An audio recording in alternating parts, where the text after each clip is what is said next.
I am 82 years old, and I am a winner. For 55 years, I won every single argument I ever had with my husband. I was never wrong, not once. I was the perfect wife with the high standards and the final word. But today, I sit in this spotless, empty house, holding a trophy of silence. If you are a young woman who thinks being right is the most important thing in your marriage, please listen to my story before you end up like me. My husband's name was Arthur. He was a man of quiet strength, the kind of man who would move a mountain just to see me smile. But I was a woman who didn't smile unless the mountain was moved exactly the way I demanded. You see, I spent 55 years as the architect of our lives. Every brick, every piece of furniture, every holiday tradition was designed by me. I believed that my high standards were a gift to our family. I thought that by demanding perfection, I was showing love.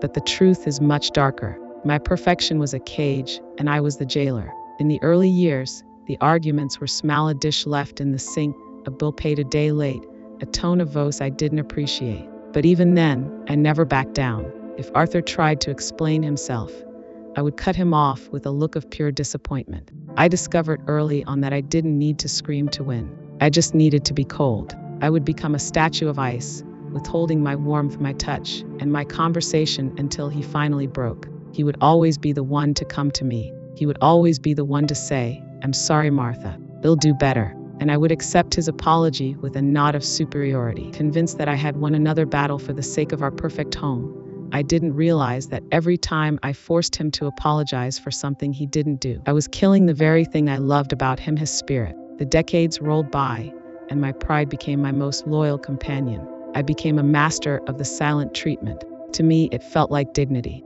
To Arthur, it must have felt like a slow death. I remember one summer in the late 90s. He had spent months secretly restoring an old garden bench that had belonged to my grandmother. He wanted to surprise me for our anniversary. When he finally showed it to me, all I saw was that the wood stain was slightly darker than the original. Instead of seeing the splinters in his hands or the love in his eyes, I pointed out the flaw.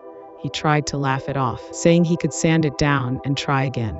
I didn't laugh. I just walked back into the house and didn't speak to him for days. For days of him eating dinner alone while I sat in the living room, staring at a wall. For days of him leaving little notes on the kitchen counter that said, "I love you," which I ignored.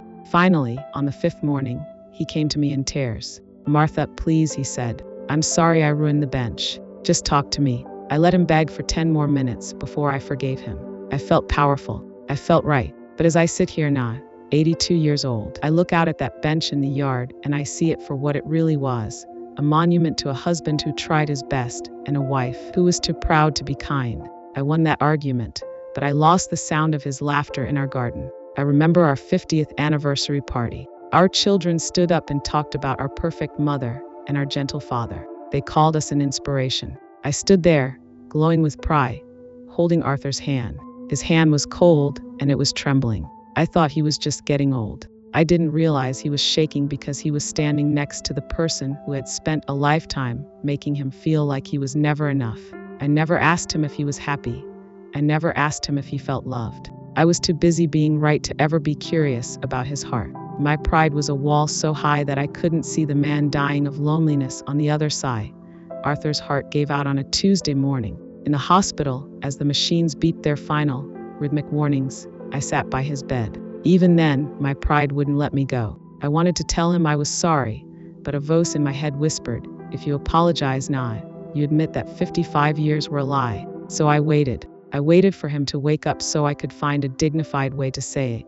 He opened his eyes one last time. He looked at me and through the haze of pain, he whispered his final words, "Martha, I'm sorry. I'm sorry I couldn't be the man you deserved. I really tried to be perfect for you." He died thinking he was the failure. He died carrying the guilt of my pride. The monitor flatlined, and the silence that followed was a scream that will never end. I spent 3 hours in that room screaming, "I'm sorry," at a cold body. I apologized for the bench, for the dinners in silence, for the decades of being a judge instead of a wife. But the silence didn't break. It just swallowed my words and threw them back at me. I am 82 years old now. My house is spotless. My floors are polished. My reputation is perfect. And I am utterly, hopelessly alone.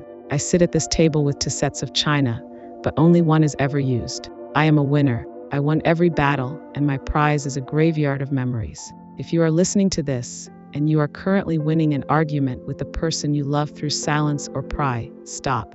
Look at them. Is your rightness worth the sound of their voice? Is your ego worth the warmth of their hand? Don't wait until you are 80 to realize that "I'm sorry" is the most beautiful sound in the world. Say it now. Say it while there is still a heart beating on the other side of the table. Because once the silence becomes permanent, being right is the loneliest feeling in the world.